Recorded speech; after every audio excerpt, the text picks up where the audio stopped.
जय माँ बगलामुखी, जय माँ पीताम्बरा।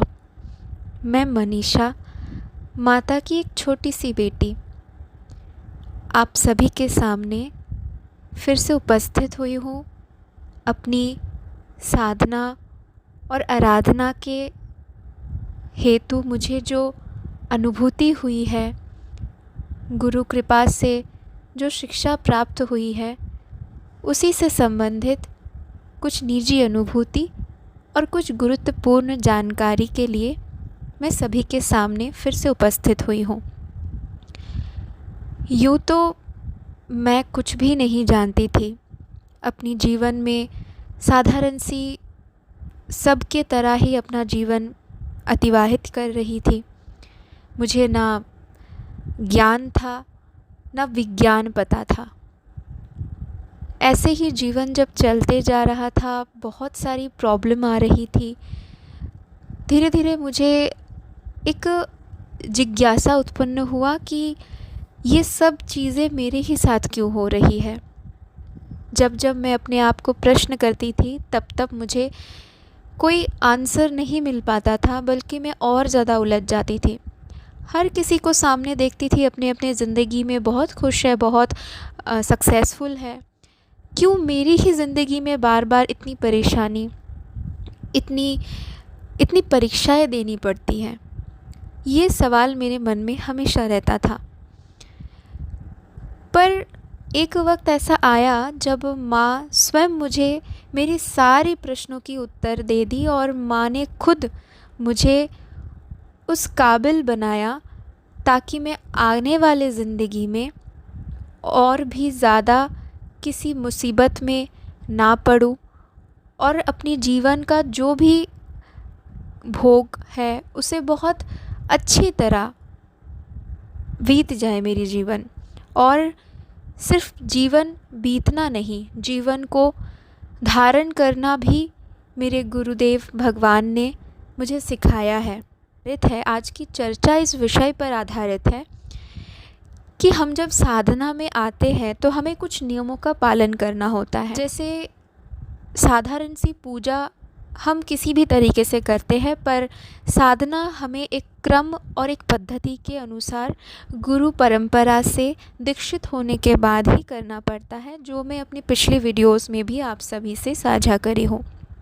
माँ भगवती पीताम्बरा का जो साधना की पद्धति है, उनमें कुछ चीज़ें बहुत महत्वपूर्ण हैं, जिसे पीताचार कहा जाता है।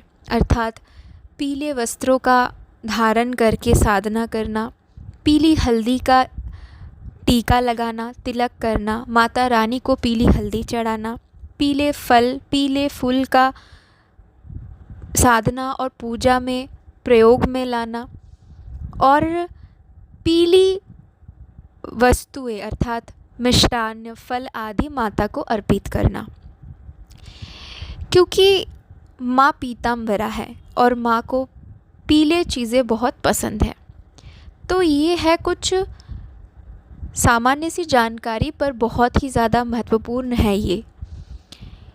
इसके बाद आते हैं कि निष्ठा, लगन, जो आज की डेट में, आज के जनरेशन में, ज़्यादातर आज के जनरेशन में वो धीरे धीरे कम होती जा रही है। किसी भी चीज़ को कंटिन्यूअस प्रोसेस में करते जाना, क्योंकि कभी कभार हम बहुत स्वार्थी हो जाते हैं। हम अपना, जब भी हमारा काम हो जाता है तो हम वो भूल जाते हैं कि हमने ये किया था और इसके बदले में हमें ये प्राप्त हुआ, पर इसका मतलब ये नहीं कि हम वो छोड़ दें।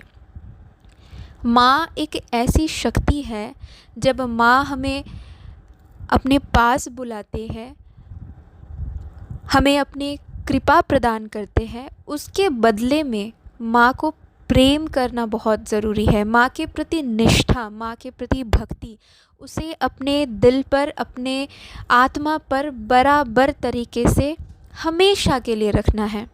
और गुरु भक्ति जो है वो भी अपने दिल में रखना है, क्योंकि गुरु बिना माँ की भक्ति, माँ की कृपा पाना दुर्लभ है।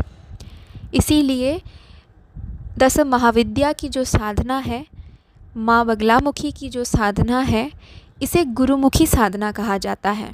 मुझे जो पहले तकलीफ़ें आई थी मैं वो भी कुछ आप सभी से साझा करूँगी। जब मैं एकदम नई थी, नए नए गुरुजी से दीक्षा प्राप्त हुआ था, उस टाइम पे गुरुजी ने मुझे बहुत अच्छे से गाइड करे थे। उन्होंने मुझे आदेश दिया था कि पहले दफ़ा मुझे एक एक मंत्रों पर अपनी पकड़ बनानी है। पहले ओम पर पकड़ बनानी है, यानी कि ओम जो है उसकी उच्चारण स्पष्टता रूप में करनी है, और अब उस ओम में जो शब्द है उस शब्द की ध्वनि को अपने अंदर समाहित करना है।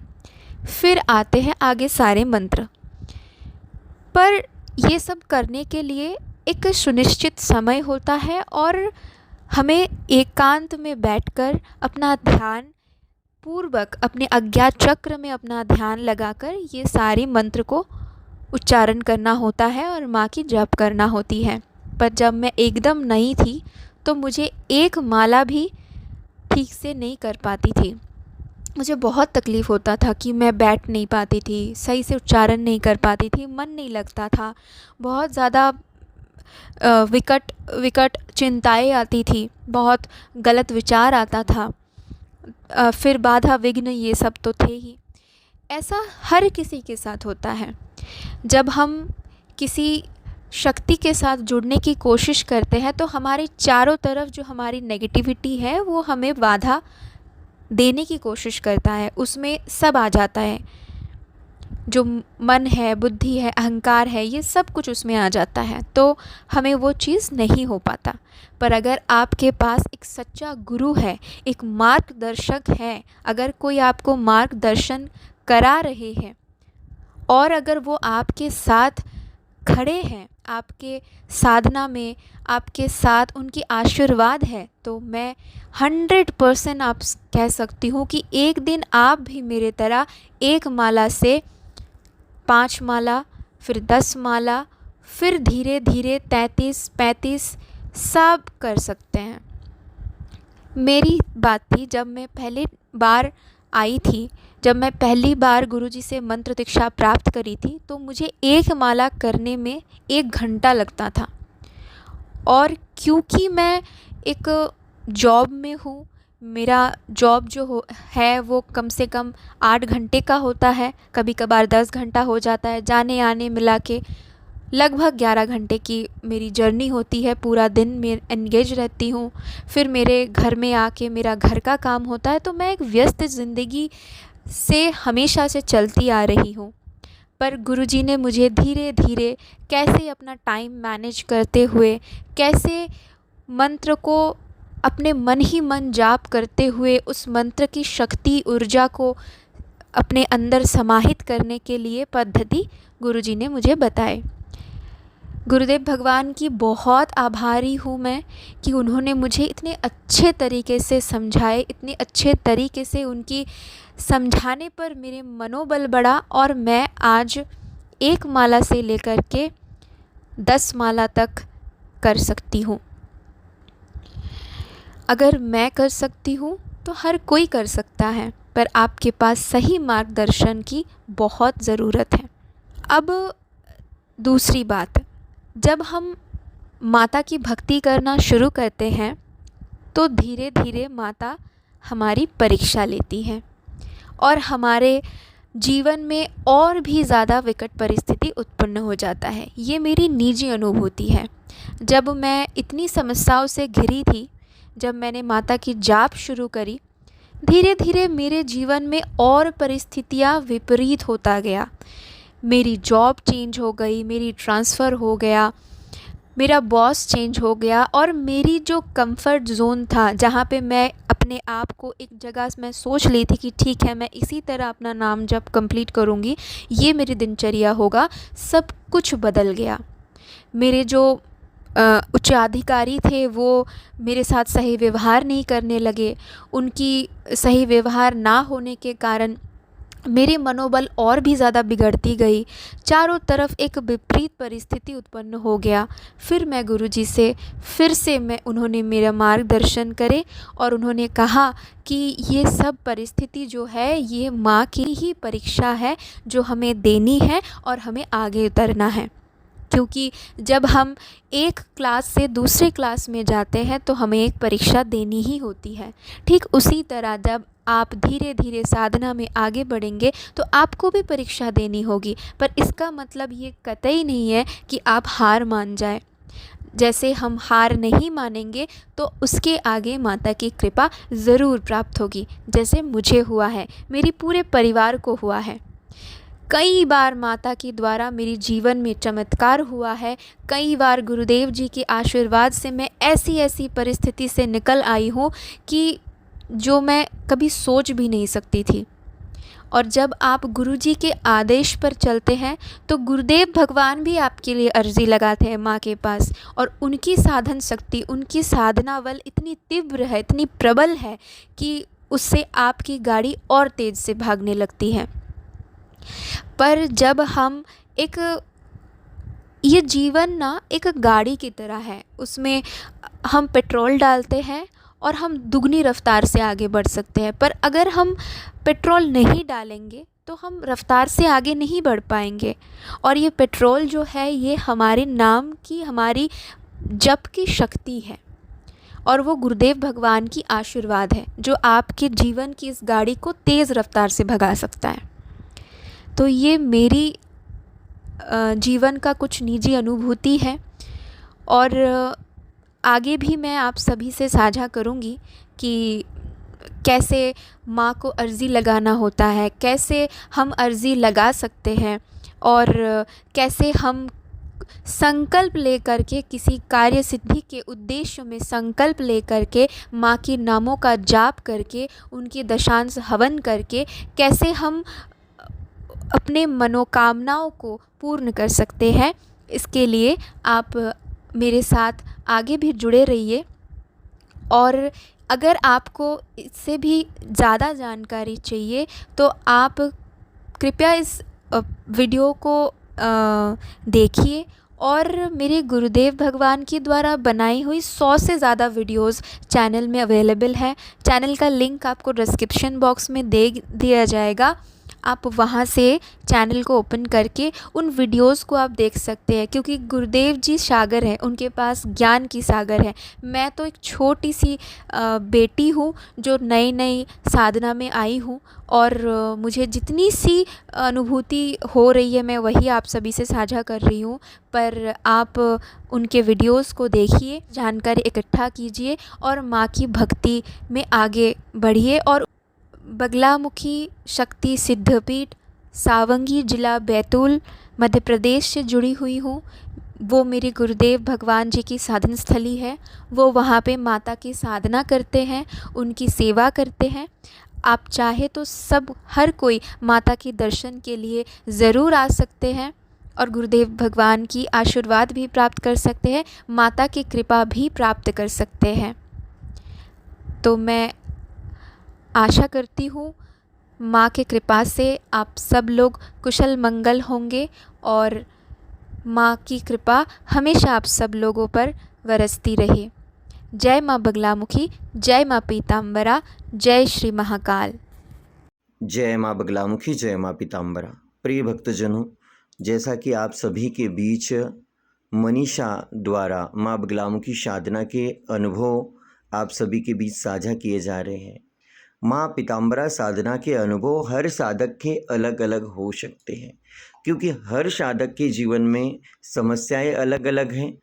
साथ ही उन समस्याओं का समाधान करने के लिए हर साधक अपनी क्षमता, अपनी योग्यता और अपने पुण्य कर्मों के प्रभाव से ही साधना मार्ग पर आगे बढ़ पाता है। इसी प्रकार से वीडियो में मनीषा ने भी कई प्रकार से जानकारियाँ बताई। अभी वो माँ की साधना सीख रही है, समझ रही है, जान रही है।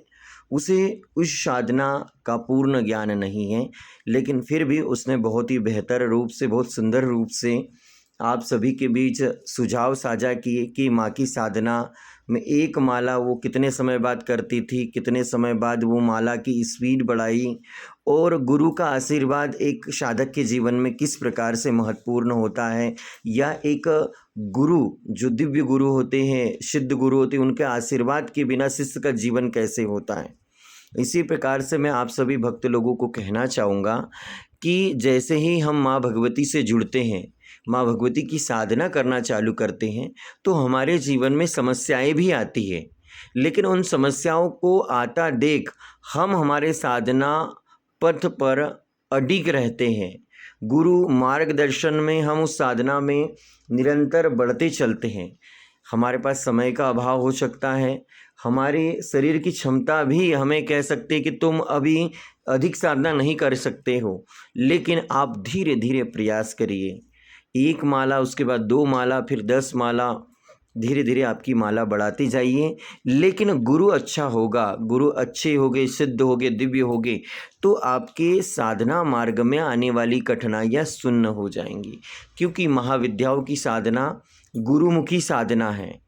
दक्षिण मार्ग में महाविद्या की साधना करने वाले साधक शून्य के समान हैं, अर्थात माँ भगवती 10 महाविद्याओं की साधना दक्षिण मार्ग से की ही नहीं जाती, क्योंकि दक्षिण मार्ग भाव से जुड़ा हुआ है और वाम मार्ग कर्म से जुड़ा हुआ है, अर्थात आँखों से त्राटक, कान से अनहदनाद और जीभ से खेचरी मुद्रा, और साथ ही हाथों से मुद्रा और पैरों से आसन।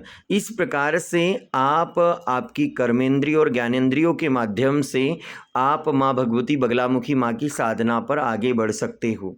आपको मूल बंद, उद्यान बंद, जालंधर बंद, आपको खेचरी मुद्रा, कुछ योग क्रियाएं करने के लिए आपको कर्म करना होगा, तभी आप साधना मार्ग पे आगे बढ़ोगे। मैं चाहूँगा कि माता बगलामुखी माँ की साधना के जो भी अनुभव आ रहे हैं, आप माँ की महिमा के रूप में इसे श्रवण करें, न कि यह पूर्ण साधना की पद्धति है, क्योंकि माँ की महिमा, माँ की साधना विधि को एक पार्ट में या 8 मिनट में या 20 मिनट में हम बता ही नहीं सकते हैं।